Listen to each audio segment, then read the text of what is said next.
Tonight we're going to deal with conditionality, the area monitoring system. Conditionality will be presented by James Conway.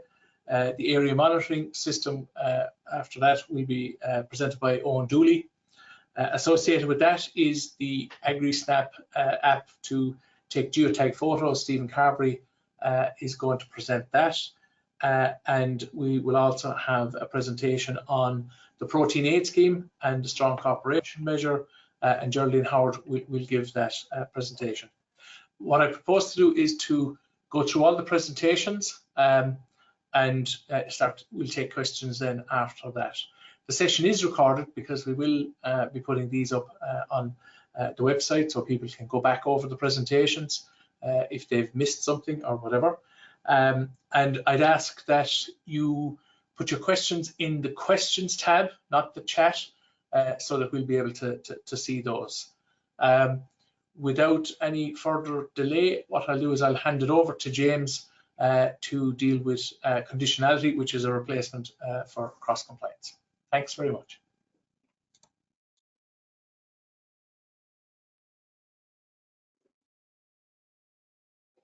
Good evening, everybody. Thanks, Mike. And like I said, my name is James Conway, and I'm going to speak to you on conditionality this evening.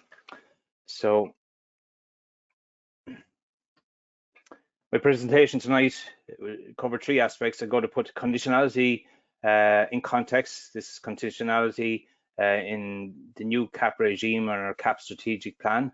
I'm going to outline the key changes then under the requirements and standards under conditionality for 2023, and then I'm going to finish on terms of the control system and penalties, but also give some advice at the end in terms of you know, dealing with non-compliance.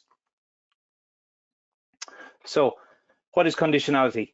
Well, it has come in as of the 1st of January 2023 this year, and it has replaced cross-compliance, a system that is well familiar to people going back to 2005. But the same systems and principles apply in terms of from cross-compliance now in conditionality. It is the baseline requirements that beneficiaries and farmers out there that get payments under the new basic income support for sustainability scheme payments and other CAP payments get. And you know, it is a requirement then in terms of compliance under two different types of standards. One being statutory management requirements, and there's 11 of these in the areas of environment, climate, public and plant health, and animal welfare. And then there's 9 other standards then in relation to a landowner and farmer maintaining land in good agricultural and environmental condition, what we refer to as GIACs. So 11 SMRs and 9 GIACs under conditionality. The SMRs, I've listed them there. There's 11 of them, which is a reduction from under cross compliance. It was 13.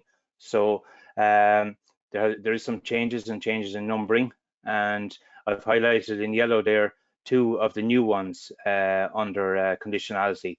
The first one being dealing with requirements under certain requirements under the Water Framework Directive, and the SMR 8 there, the sustainable use of plant protection products, so dealing with the sustainable use directive.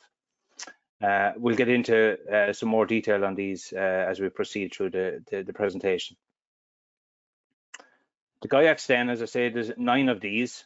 In yellow is highlighted new GIACs that were not there in cross compliance, but a number of these, as you'll see outlined in red, have been were part of BPS greening, and so but have been formally brought in to conditionality now as of 2023.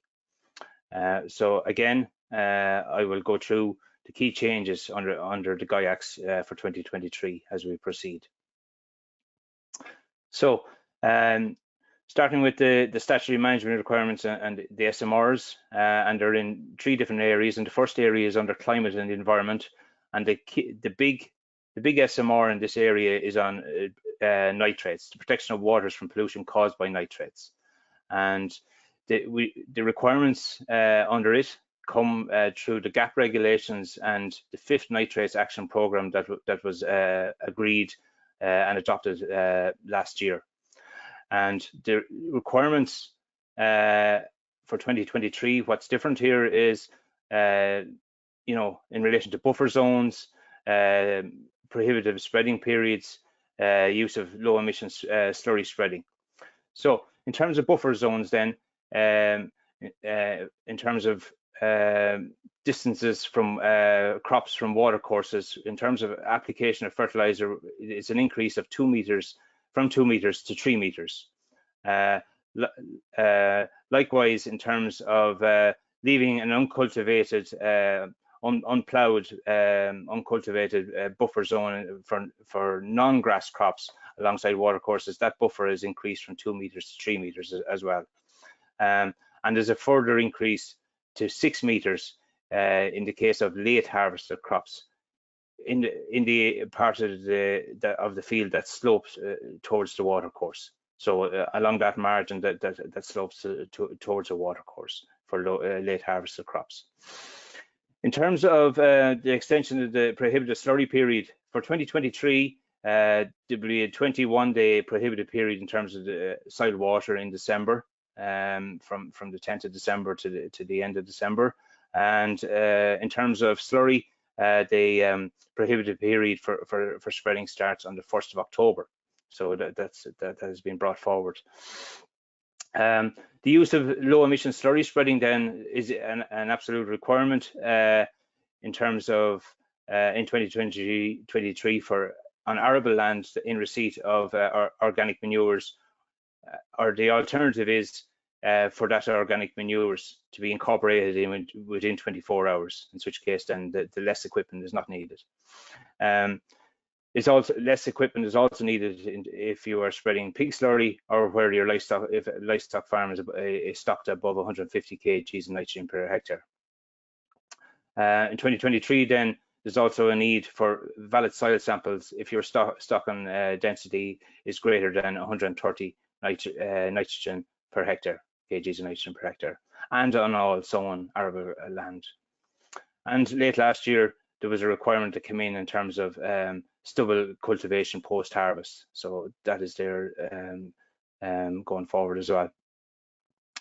Okay, looking at the other SMRs under this area then is, as I say, SMR1 is the extra requirements in relation to the Water Framework Directive. And a lot of those requirements were actually in our nitrates action program already, dealing with phosphates. But an extra one there is in terms of the requirement to be registered with the EPA under water abstraction register, where you're using more than 25 meters cubed water being extracted from a private well on a daily basis.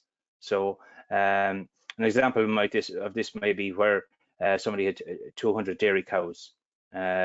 But if you have, but you could equally make that up kind of with maybe 120 dairy cows and plus followers. So there is figures to be calculated out on that. So it's important for anyone that has breaches that requirement of extraction any part of the year that they get registered with the EPA. SMR 3 and 4 in terms of the conservation of wild birds and in terms of conservation of natural habitats of wild flora and fauna, no change in terms of the requirements, just a change in numbering from cross compliance.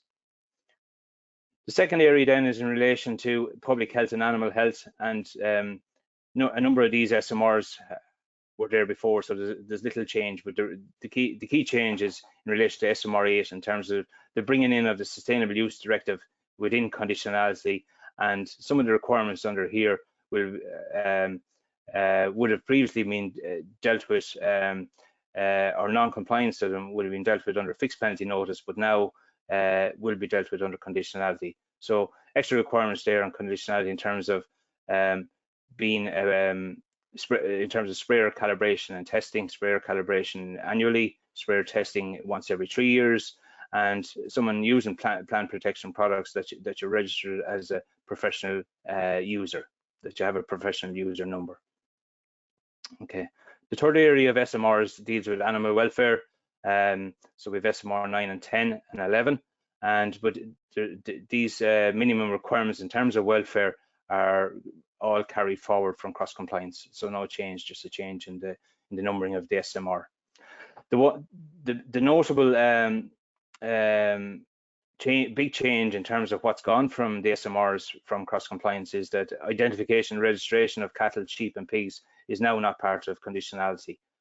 So that's the requirements are outside of it, but are being managed separately and managed under different legislation, and non-compliance is dealt with through fixed penalty notices and those sort of follow-ups.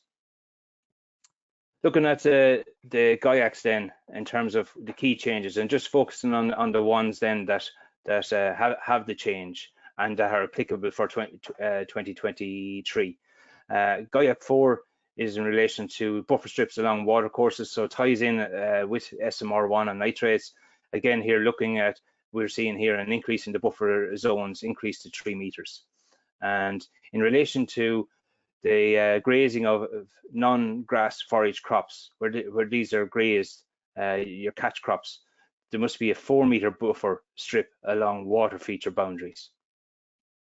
GIAC 5 then deals with tillage management, and there's limited changes here, just specific requirements around the where land cannot be ploughed where it has a slope of greater than 15 degrees in an arable field, 20 degrees or in grassland, or greater than those degrees in the month of December. And there's the requirement that no land can be left bare for more than 4 months in terms of it must have a crop. GIAC 6 then deals with minimum soil cover to avoid bare soil in periods that are most sensitive.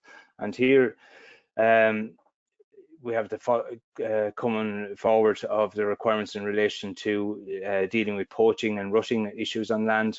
But the changes then again relate to the grazing of non-grass forage crops. So again, your catch crops, and the requirement that where these are being grazed, that there's a lie-back area there for the animals to go back onto, and that area should be at least equal size to the area being grazed. There's also a requirement that for a 3-meter buffer strip along non-water feature boundaries in those fields, those areas. Okay, looking at GIAC 7 then, GIAC 7 deals with crop rotation in arable land only, and there's 2 requirements here. One is in relation to crop diversification, and that is a requirement that was part of BPS greening in the past, but there's actually a derogation from it in 2023 by virtue of the war in Ukraine and the market shocks in relation to that. The requirement that does apply in 2024 and that is new is the requirement for crop rotation at parcel level, and that we must have this rotation by the end of a 4-year cycle. So 23, 24, 25, 26 is the 4-year cycle. So there must be a change of arable in your arable parcel of a different crop grown within that 4 years in that period. There's a number of exemptions that apply so that it doesn't apply to everyone, and the exemptions relate to where small areas such as where there's less than 10 hectares of arable grown, or in scenarios where somebody is an organic farmer, the crop exemption and crop rotation requirements don't apply. A further exemption secured by Ireland was from crop rotation was where a farm has between 10 and 50 hectares of arable area, and where 50% at least 50% of the arable area is sown in barley, then crop rotation is not required. So that was a concession secured by Ireland with the Commission to remove an extra cohort of farmers from the requirement. An alternative to both crop rotation and crop diversification is the use of catch crops. And the requirement is that at least 50% of the area must be sown to catch crops annually, and that all of the parcels must be sown to catch crops at least once over that 4-year cycle. And the proviso there is then that catch crops under acres, the acre scheme, do not count in terms of fulfilling the requirements. Okay, one other big GAIAC and some changes is in relation to biodiversity and landscape. This GAIAC 8 and the minimum requirement to have 4% of agricultural area devoted to non-productive areas or features. There was a previous requirement under BPS under ecological features as part of greening, and that was 5%. But this now is applying to all farmers, and the requirement is of 4%. And this is to this will give acknowledgement to farmers for their hedgerows, for their drains, the lines of trees, buffer areas, and so forth, that can make up this 4%. And we understand from some early assessments that 90% of farmers should achieve this 4% without any change in practice. In terms of landscape features, there's a requirement here to maintain those that are designated under GAIAC 8. So these are our hedgerows, our lines of trees, our archaeological sites.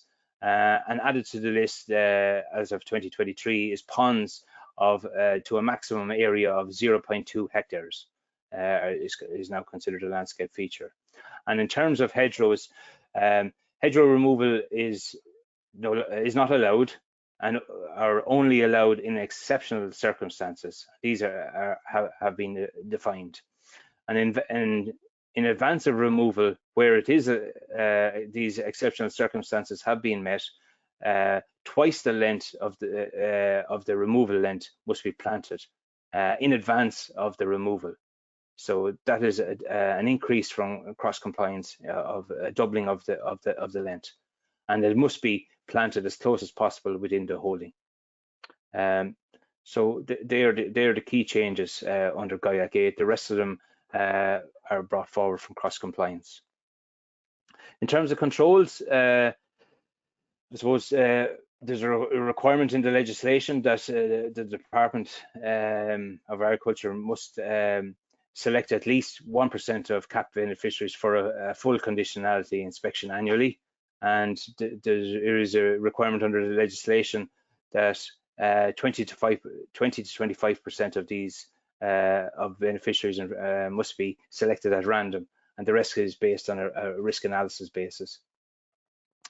The other way that the department can be notified of non-compliances under conditionality is through cross reports, and these can be from other external public bodies such as a local authority or the National Parks and Wildlife Service, or another area within the Department of Agriculture can notify the Integrated Controls Division, who have responsibility in terms of overall conditionality inspections. Cross reports are dealt with, and but in terms of the report that comes across, and no follow-up inspection takes place. In terms of dealing with non-compliance and the assessment of findings on inspection, there are certain criteria that inspectors must follow. And in terms of calculating reductions and exclusions, you must consider criteria such as the extent of the non-compliance. Does it apply off farm? The severity of the non-compliance in terms of the consequences of that non-compliance, and the permanence of that non-compliance in terms of, a pollution incident. How long may it be until that water course might recover? All of these things then would be assessed and a weighting applied as required, because in terms of determining the overall penalty that should be applied in a non-compliance situation, that penalty must be effective, proportionate, and seen to be dissuasive in terms of trying to improve and achieve compliance with the requirements. In terms of the penalty system then, we have non-intentional non-compliance and intentional non-compliance, which is similar to what was there under cross-compliance. But there's some tweaks in terms of the percentages to be applied. The general rule, again, under non-intentional non-compliance, which is the old negligence term, is 3%, but it can be decreased to 1%, but also increase for situations of non-compliance that have grave consequences can be increased to 5%, or a new penalty sanction of 10%. In terms of intentional non-compliances, for intent, the reduction shall be at least 15 and can be increased all the way up to 100%, and the department have an intent scale that it will apply as set out in the presentation there. Also, in terms of the control system, reoccurrence of non-compliance has to be considered and dealt with, and this is where a non-compliance persists and is found on a subsequent inspection, again within 3 consecutive years. So within 3 consecutive years of that first non-compliance. So a non-compliance in 2023, if somebody had a further non-compliance in 2024 or 25, that will be within the 3 consecutive years. Those 3 years run together.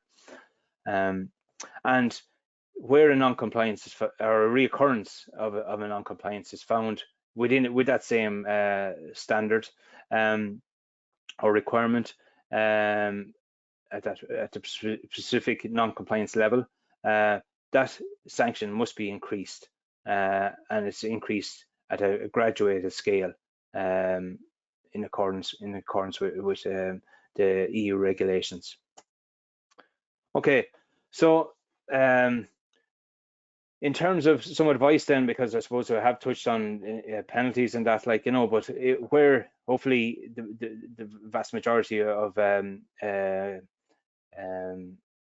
farmers out there will be compliant, but where one is non-compliant and a non-compliance has been identified on an inspection, we'd recommend that you contact your FOS advisor for some advice in terms of dealing with that non-compliance, to correct that issue in relation to the sanction, and to also be aware of the increase. There is an increased chance of inspection due to risk analysis, and that there is consequences for any further recurrence of that non-compliance in terms of higher potential sanction.